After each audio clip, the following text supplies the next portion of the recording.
La invasión napoleónica de España provocó el colapso de los ejércitos peninsulares.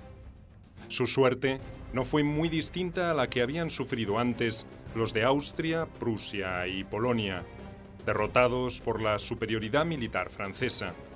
Pero a diferencia de lo que ocurrió en esos países, los vencedores tuvieron que preocuparse por la epidemia insurreccional que generó la derrota y la dispersión de las estructuras militares tradicionales. En las ciudades y pueblos peninsulares comenzaron a aparecer pequeños grupos de guerrilleros que hostigaron sistemáticamente a los invasores. Patriotas, bandoleros o héroes románticos, los guerrilleros españoles cumplieron una función trascendente en la Guerra de la Independencia. Mantuvieron vigente la llama de la resistencia aún en los peores momentos. Obligaron a las fuerzas napoleónicas a multiplicar sus esfuerzos para reprimir a una nación que nunca lograrían sojuzgar.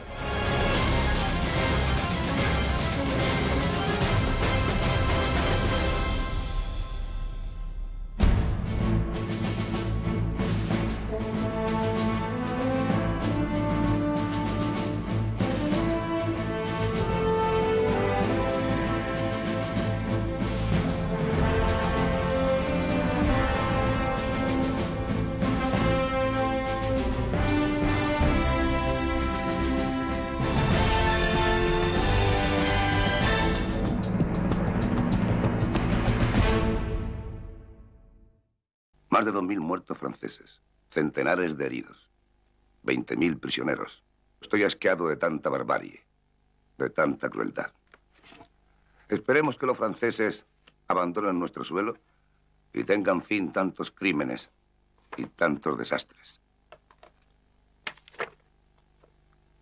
Muertes, sacrilegios, profanaciones, abusos, violaciones.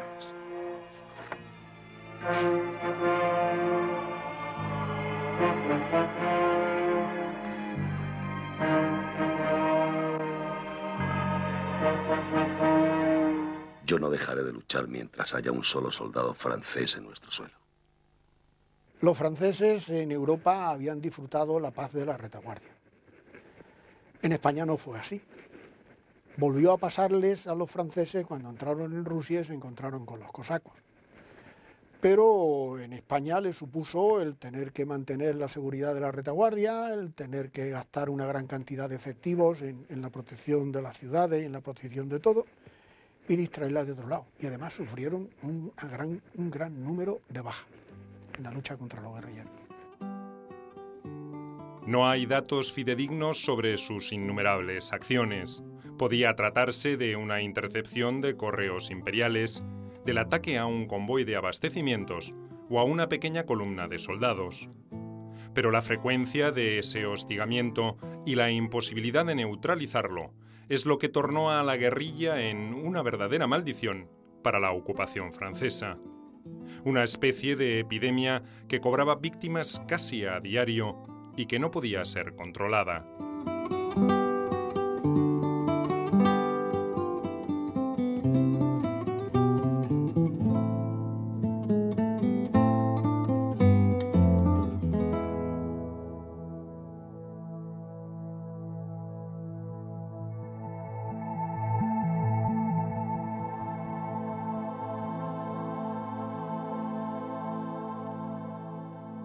La irregularidad con que operaban esos grupos de rebeldes patriotas dificultaba su identificación para los franceses, pero también para la historia. No se conoce con exactitud el número de partidas o grupos de irregulares que operaron en el territorio español entre 1808 y 1813. Muchos se reunirían en forma más o menos espontánea para una o unas pocas acciones, y después se dispersarían sin dejar demasiados rastros. Otros terminarían incorporados a una organización más importante antes que sus operaciones hubieran permitido identificarlos para el futuro. Las estimaciones más fiables consideran que por lo menos unas 330 partidas fueron las que hicieron imposible a los ejércitos napoleónicos un control efectivo y permanente del territorio hispano. Tenemos un pueblo empeñado, una gran mayoría de ese pueblo empeñada en resistir al francés. La forma más sencilla, más lógica, y por decirlo así, empleando la evolución histórica de las cuestiones, no va a ser crear ejércitos regulares, sino crear ejércitos irregulares. La guerrilla es fruto evidente, por lo tanto, de esa resistencia. Y es donde el ejército francés jamás hubiera previsto, en este caso, que iba a ser tan dura. No va a ser el primer caso de Europa, pero sí el más duro posiblemente. Los grupos más importantes llegaron a constituir agrupaciones de hasta 3.000 hombres que terminaron colaborando orgánicamente con los ejércitos regulares españoles o británicos. Un cálculo estimativo hace ascender a alrededor de 50.000 los combatientes que libraron esa petite guerre, como la denominaban los asombrados franceses. De esa calificación derivaría el vocablo guerrillero, utilizado para designar a grupos irregulares que ejecutan limitadas acciones de desgaste en forma sistemática contra el enemigo. No fue una reacción que pudiera considerarse inédita ni privativa de España, pero la variedad y dispersión geográfica de esa resistencia, la tenacidad y organización de esos núcleos, era por entonces desconocida en la Europa dominada por Napoleón. El emperador y sus generales, como militares clásicos que eran, no le dieron importancia a esa amenaza hasta que adquirió niveles difíciles de controlar.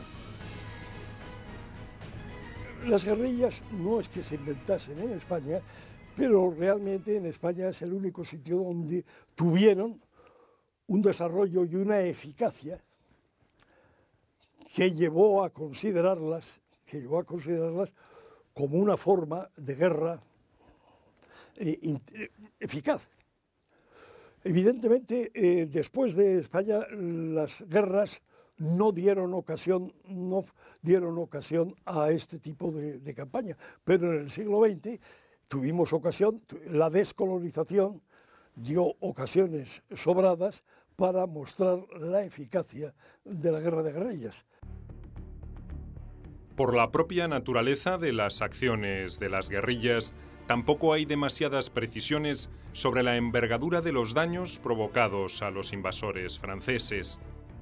Las estimaciones más fiables señalan que esas operaciones provocaron serios inconvenientes a ejércitos bien equipados y entrenados para batallas campales, pero virtualmente indefensos para protegerse de estas verdaderas operaciones comando.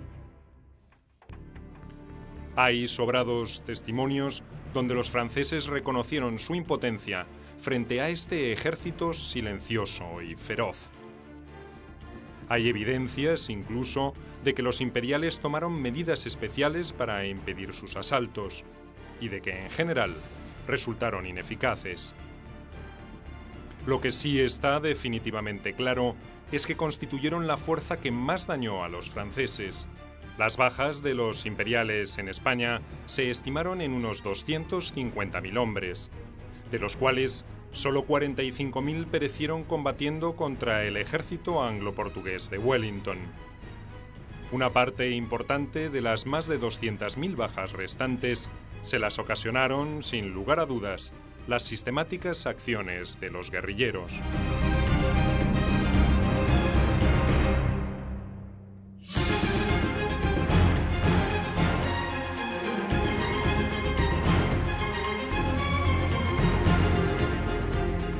La invasión napoleónica probó las deficiencias de la estructura militar del reino y la escasa idoneidad de muchos de sus jefes, que habían sido elegidos por su origen y su cercanía con el poder antes que por sus cualidades profesionales. Las sucesivas derrotas de los ejércitos regulares de España provocaron desazón e impotencia, pero también generaron un progresivo descrédito para sus mandos. El desprestigio de estos generales fue directamente proporcional con la fama que adquirirían algunos de los comandantes guerrilleros. Verdaderos héroes populares, Francisco Espoz y Mina, el cura Jerónimo Merino, Juan Martín Díez el Empecinado o Juan Díaz Porlier Paradójicamente, no eran mirados con buenos ojos por las autoridades de las juntas de las distintas regiones.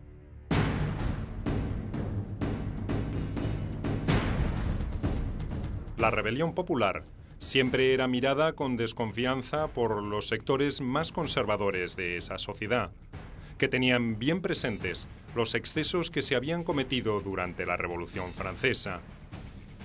El espíritu anárquico de las huestes guerrilleras, sus métodos a veces más próximos a la delincuencia que a la resistencia patriótica, los hacían sospechosos. Los militares profesionales que provenían de esa élite dirigente detestaban sus pequeños éxitos, allí donde ellos habían cosechado sus mayores fracasos. Los percibían siempre como una competencia inusitada e inesperada, como una presencia casi indeseable, pero a veces necesaria. Podemos hablar, por ejemplo, del famoso Juan Martín el Empecinado. Podemos hablar de, para utilizar el nombre correcto en vez del nombre robado, Francisco Espoz y Lundain, mejor conocido por un nombre falso que fue Francisco Espoz y Mina. Esos personajes son interesantes porque literalmente salían de lo que llama Toreno la turbación de los tiempos. Fueron campesinos. Quizás no campesinos absolutamente humildes, pero campesinos.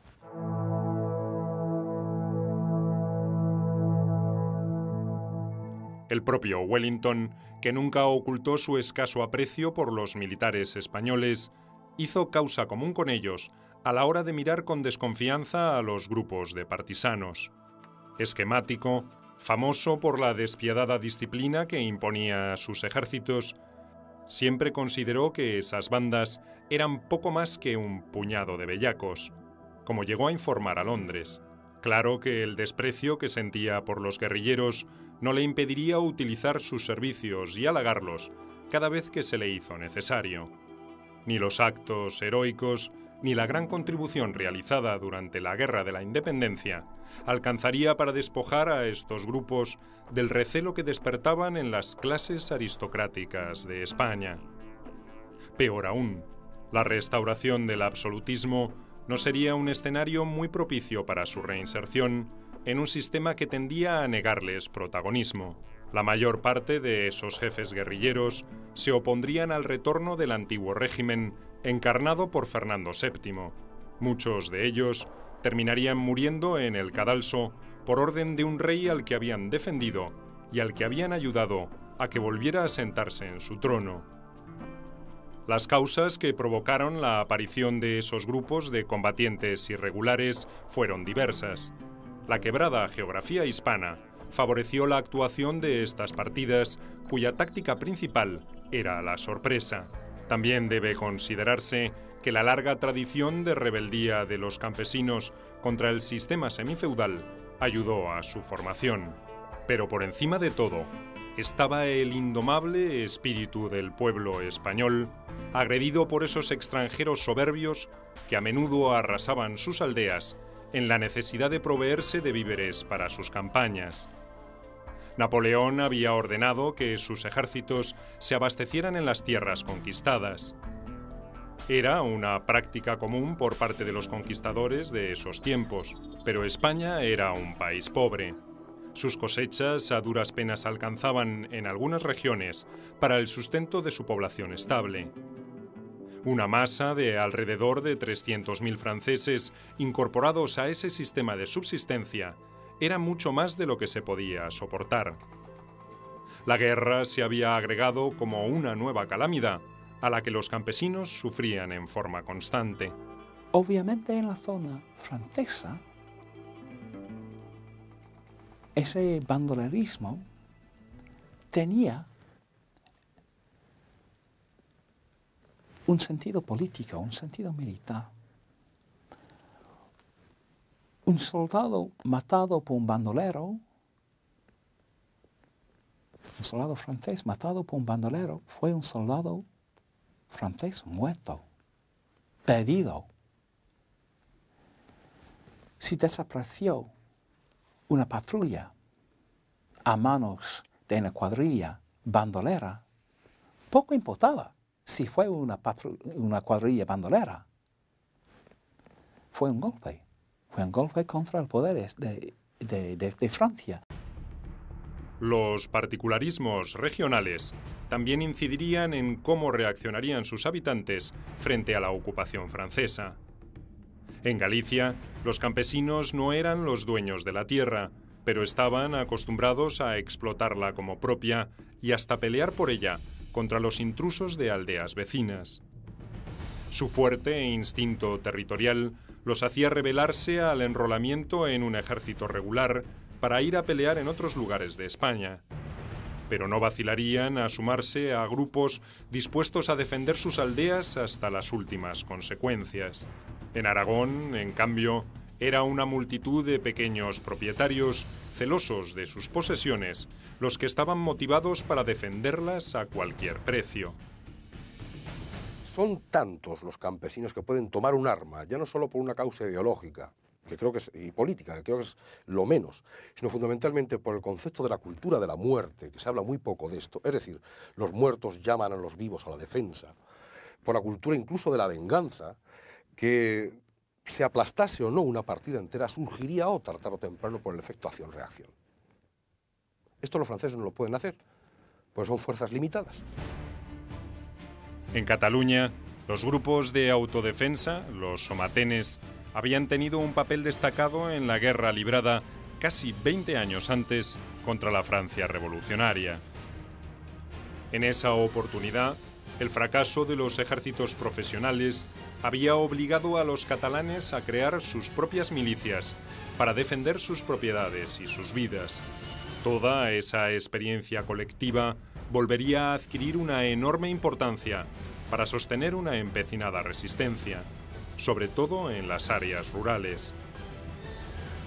En Castilla, donde la ocupación francesa se hizo más permanente, la intensidad de las operaciones de los irregulares obligó a adoptar medidas excepcionales.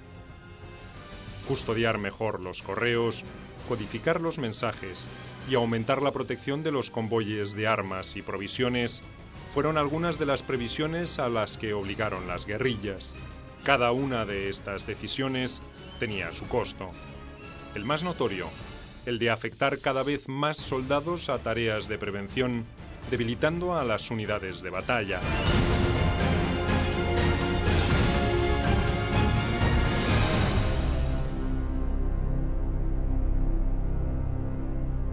En Cataluña, el papel de las guerrillas lo asumieron los somatenes.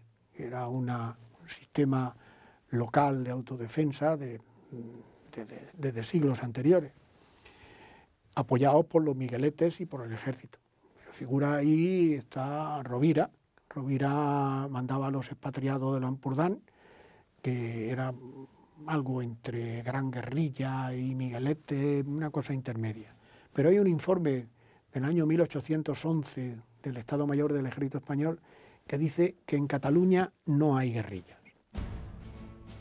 Uno de los primeros jefes guerrilleros sobre los que existe alguna constancia fue Diego López Membrilla, un campesino analfabeto que acaudilló en 1808 a un grupo de habitantes de La Mancha y atacó la retaguardia del general Dupont.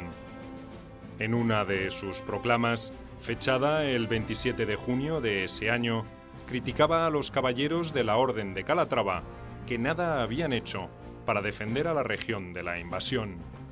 Esta imagen del héroe popular acaudillando a pobres campesinos en defensa de la dignidad y de la independencia de España alimentó un mito romántico, pero carente de sustento real.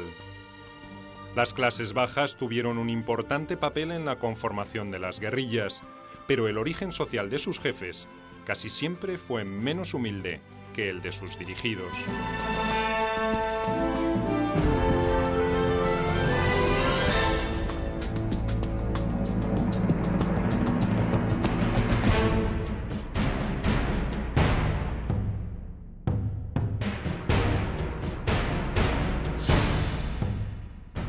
Así, por ejemplo, Otro tempranero líder partisano fue el fraile vasco Juan Mendieta, conocido como el Capuchino, por la orden religiosa a la que pertenecía. Este personaje organizó una partida en Castilla la Vieja y alcanzó una fama singular por la captura, en junio de 1809, del general Jean-Baptiste Franceschi, uno de los más destacados jefes napoleónicos. El oficial viajaba desde Galicia hacia Madrid con una pequeña escolta cuando fue interceptado por una partida guerrillera en el pueblo de Zamora. Este fue un ejemplo clásico de la actitud altanera y soberbia con que se manejaban los militares franceses hasta ese momento. Estaban convencidos que las claves de su dominio pasaban por la derrota de los ejércitos regulares y el control de los principales resortes administrativos del reino. En sus cálculos no entraba lidiar con bandas de campesinos convertidos en bandoleros. Los despreciaban profundamente, pero terminaron temiéndoles más que a nadie. El mapa de España, más que como un área de frentes, como una piel de leopardo, donde cada mancha o una es francesa, la otra de la guerrilla, una es francesa, la otra de la guerrilla. El frente en sí mismo es difícil de detectar y eso es precisamente lo que está haciendo la guerrilla, un daño de desgaste formidable. A principios de 1808, las primeras manifestaciones de resistencia campesina al invasor no diferían mucho de la antiquísima tradición del salteador de caminos. Algunos aldeanos resueltos tendían emboscadas a los correos napoleónicos, se apoderaban de sus pertenencias y de su cabalgadura y tomaban prisionero o mataban al portador. En muchos casos, la correspondencia era entregada a las autoridades patrióticas a cambio de una recompensa en metálico. La promesa de una compensación servía de incentivo para que esos mensajes, a menudo con información valiosa, llegaran a buenas manos. Fuera cual fuera la motivación, la intercepción del correo enemigo se transformaría en una actividad habitual de las guerrillas y causaría graves perjuicios a la ocupación napoleónica. Las partidas de guerrillas lo que hacen es atacar las comunicaciones. Tropas que van, tropas que vienen, convoyes de correos. Son atacados siempre que son menos que los de la partida. Son atacados por sorpresa, se libra un combate muy rápido en el cual o triunfan o abandonan y se apropian de lo que llevan los soldados. Sobre todo se apropian, supongo que de las cosas de valor, pero se apropian sistemáticamente del correo. Montar operativos para fines tan modestos como el de capturar un correo solitario podía ser el primer escalón de una carrera brillante. Ese fue el caso de Juan Martín Díez, un pequeño propietario de Burgos y antiguo cabo del ejército español. En abril de 1808 armó una pequeña partida para capturar correos franceses que iban y venían desde Madrid. No tardó en sumar a su causa a sus hermanos y a encarar acciones más complejas. Apenas un año después, mandaría sobre miles de hombres y se convertiría en el Empecinado, una figura mítica de la resistencia popular hispana. A tanto llegaría su poder que el 12 de agosto de 1811 precedería al mariscal Wellington en la entrada triunfal a Madrid después de la victoria de los Arapiles.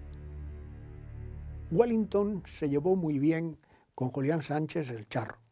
Julián Sánchez mandaba una guerrilla de caballería que luego se convirtió en un regimiento de lanceros y que siempre iba delante de las tropas de Wellington.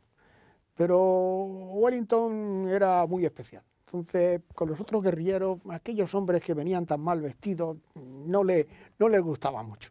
No le gustaba mucho. Era un dandy, un perfeccionista, y aunque le daban informaciones muy valiosas, porque los guerrilleros daban informaciones muy valiosas, tanto al ejército nuestro como al ejército inglés, capturaban correos, le llevaban las órdenes a uno y otro, etcétera, etcétera, no le gustaba mucho.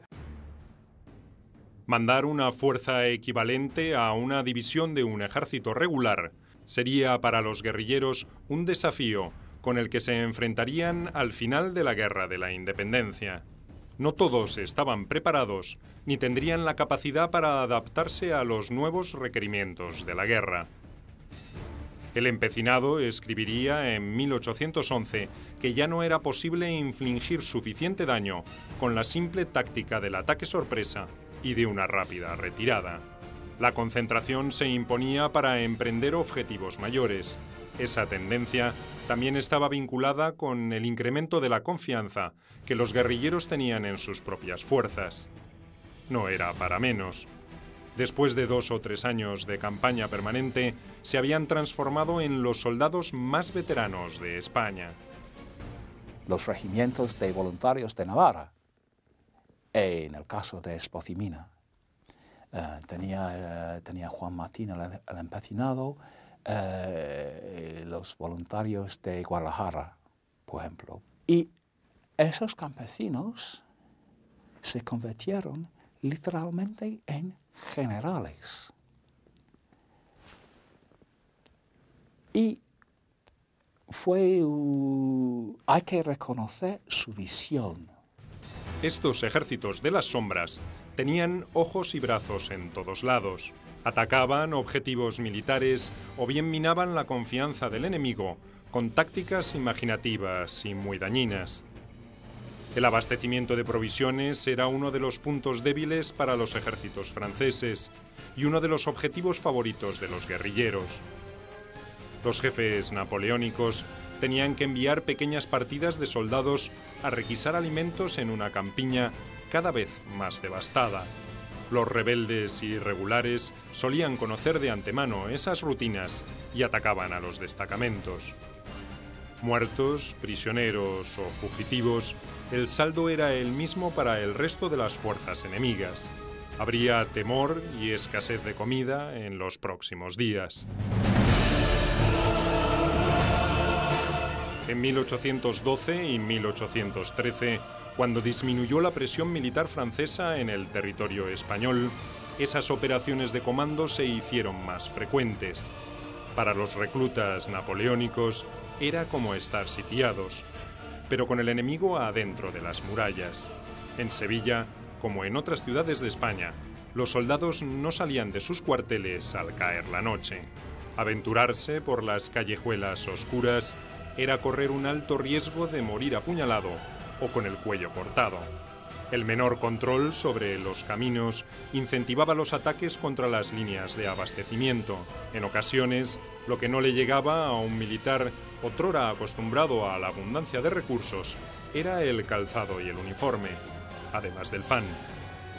Tenía que enfrentar a un enemigo que rara vez mostraba su rostro y que cuando lo hacía, luchaba con reglas propias de bandoleros y no de soldados. Había un temor grande, un temor constante, un estrés continuo, Y lo que sí tenemos en las memorias es cuando esos soldados cruzan la Bidasoa, el río Bidasoa, para volver a Francia. Hay casos en que literalmente se tiraron a sus rodillas y besaron al suelo de Francia para escaparse de una guerra que sí, por toda la matización que he hecho, una guerra que sí fue diferente. Las tácticas y el despliegue de los guerrilleros se adaptaban a las particularidades de cada región y de cada jefe. Miguel Díaz, con su escuadrón volante de Fernando VII, como bautizó a su grupo de alrededor de 140 hombres, llegó a operar por gran parte del centro de España y durante casi toda la guerra. En cambio, los campesinos gallegos, acaudillados por el capitán Bernardo González, Cachamuiña, o el cura Mauricio Troncoso, volvieron a sus ocupaciones después de contribuir a echar a los franceses de sus tierras. Algunos grupos eran poco menos que bandoleros que enarbolaban un supuesto patriotismo para ocultar sus intenciones delictivas. Otros, como el encabezado en Navarra por Francisco Espozimina, hacían gala de una disciplina digna del mejor cuerpo militar. Usaban el pelo cortado al rape, vestían un uniforme inventado por Mina y se hacían llamar la División Navarra. Los franceses lograron dominar en los límites urbanos, en las ciudades, pero la Diputación de Navarra pues, se exilió y se organizó desde Ágreda y que organizó su resistencia. Y en los decretos de 1810 pues, también pues, anulaban todas sus diríamos, organizaciones tradicionales, las instituciones, desde el Virrey, el Consejo Real, el Tribunal Supremo, la Diputación y la Cámara de Cómputos, y por tanto iba en contra de sus principios, y donde hubo una gran resistencia importante. Ahí el núcleo guerrillero fue realmente importantísimo, ¿no? Llegaron a tener hasta más de 11.000 hombres armados, ¿no? Espozimina fue uno de los grandes diríamos, temidos por los ejércitos napoleónicos. La División Navarra se hizo famosa por sus numerosas hazañas, alcanzadas gracias a su notable espíritu de cuerpo y de disciplina.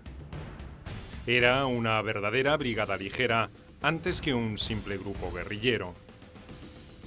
Espozimina había entrenado a sus hombres para encarar maniobras tan complejas como la de realizar una sola descarga de fusilería antes de lanzarse contra el enemigo, blandiendo bayonetas o espadas. Ese tipo de cargas tenía una efectividad notable, incluso frente a los disciplinados cuadros franceses. Hemos de vencer, vencer rápido y con pocas pérdidas. Ese era su lema para el combate, y lo cumplía a rajatabla. El uso de uniformes o distintivos, como los de la División Navarra, respondía también a la necesidad de las guerrillas de recibir algún tipo de reconocimiento oficial por parte de los españoles y los franceses. La Junta Suprema se resistió bastante antes de conceder una categoría distintiva a estos combatientes irregulares. Las autoridades patriotas llegaron a pretender subordinarlos al mando del ejército regular, aunque aceptando su independencia de movimientos. A fines de 1808, cuando la ofensiva napoleónica había destrozado su poder militar, la Junta decidió conferirles el estatus de corsarios terrestres. La aceptación de este reconocimiento por parte de los guerrilleros perseguía la intención de ser tratados como soldados y no como simples bandoleros para el caso de ser capturados.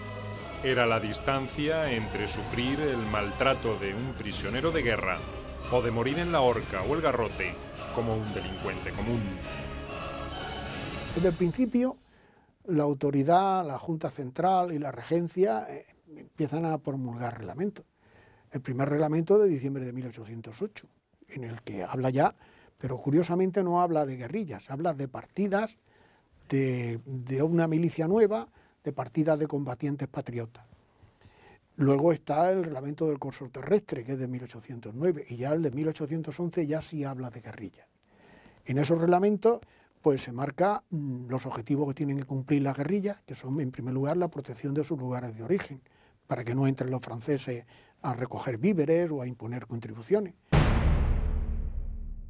El endurecimiento de las represalias contra las tropas irregulares aumentó a medida que los franceses descubrieron la imposibilidad de terminar con este fenómeno que les dificultaba el dominio de un territorio determinado. En general, los guerrilleros eran tratados como simples bandoleros y devolvían la ejecución de uno de los suyos con saña similar. Antes de la invasión, para los franceses, España tenía fama de ser un país primitivo y violento. La crueldad con que era tratada la desafortunada víctima apuntaba a reforzar esa imagen y desmoralizar a sus compañeros. Muchas veces, el efecto obtenido era el contrario, y el ánimo de revancha se desataba contra indefensos campesinos. Una de las pocas excepciones en esa guerra cruel fue el pacto implícito entre el general Hugo, el padre del futuro escritor Víctor Hugo, y el empecinado. En este caso, ambos bandos trataron a sus cautivos como prisioneros de guerra. En Navarra y en el País Vasco, en cambio, los jefes napoleónicos pretendieron imponer el terror para frenar las incursiones de los guerrilleros. El general francés Reilly llegó a ejecutar a 150 combatientes y 50 ciudadanos corrientes en Pamplona entre julio y octubre de 1811. Espozimina, como represalia, ordenó entonces asesinar a todos los soldados y oficiales imperiales que la división navarra apresara con o sin armas. Esas sangrientas venganzas continuarían por lo menos hasta mediados de 1812.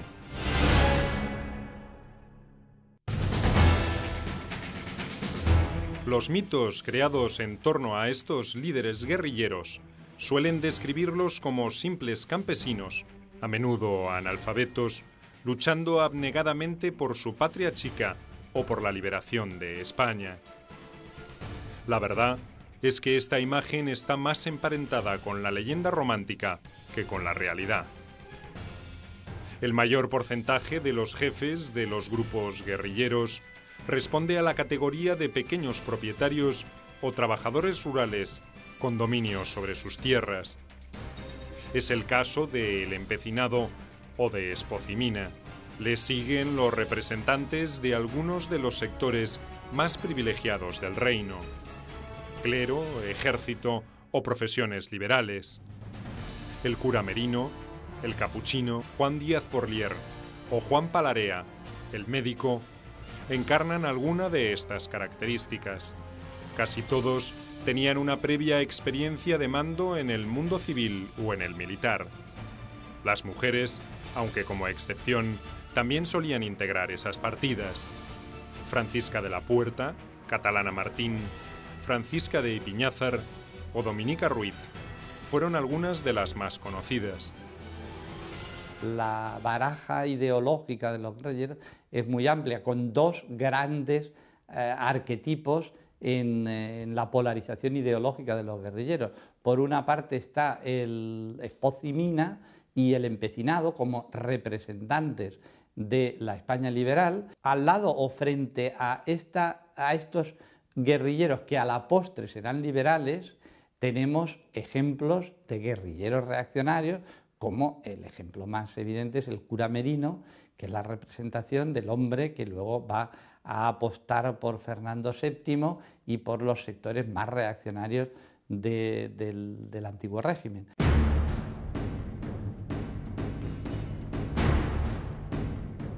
Por el conocimiento del terreno donde operaban, las partidas de irregulares se movían en general como pez en el agua. Solían tener adhesión plena de los pobladores de aldeas y ciudades, que les servían además como sus ojos y oídos, delatando todos los movimientos de los franceses. En ocasiones ocurría lo contrario, y la población civil se quejaba de los abusos que las guerrillas cometían en nombre de la causa patriótica.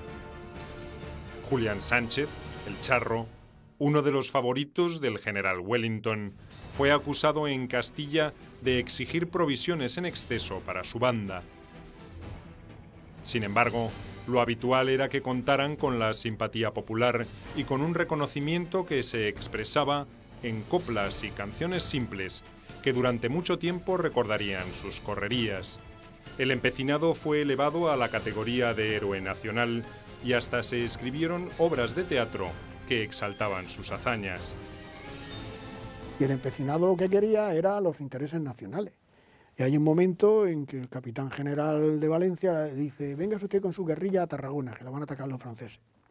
La Junta envía a gente a moverse entre los guerrilleros, y los guerrilleros, al grito de somos soldados de la Junta, se amotinan y dejan al Empecinado solo. Bueno, eso fue en 2 ocasiones, y las 2 ocasiones lo resolvió. O sea, que es un hombre admirable por la intuición de la forma de combatir, por su valor personal, por su tenacidad, por su amor a la libertad, como veremos después.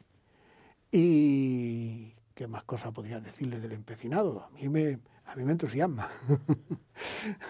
Me entusiasma. Aunque los militares profesionales en general solo reconocían sus méritos a regañadientes, algunos notables jefes partisanos, como Espozimina, llegaron a controlar regiones como Navarra y Aragón. Incluso lograron infligir una severa derrota a los franceses en Sangüesa el 11 de enero de 1812, en el ocaso de la ocupación francesa. Esta victoria fue como un símbolo, el broche de oro a una tarea bien cumplida, porque la realidad es que aun en los peores momentos de la causa independentista, estos improvisados combatientes mantuvieron viva la llama de la libertad. A medida que las estructuras militares comenzaron a recomponerse, muchos de ellos se subordinaron a esos mandos y desaparecieron definitivamente para la historia.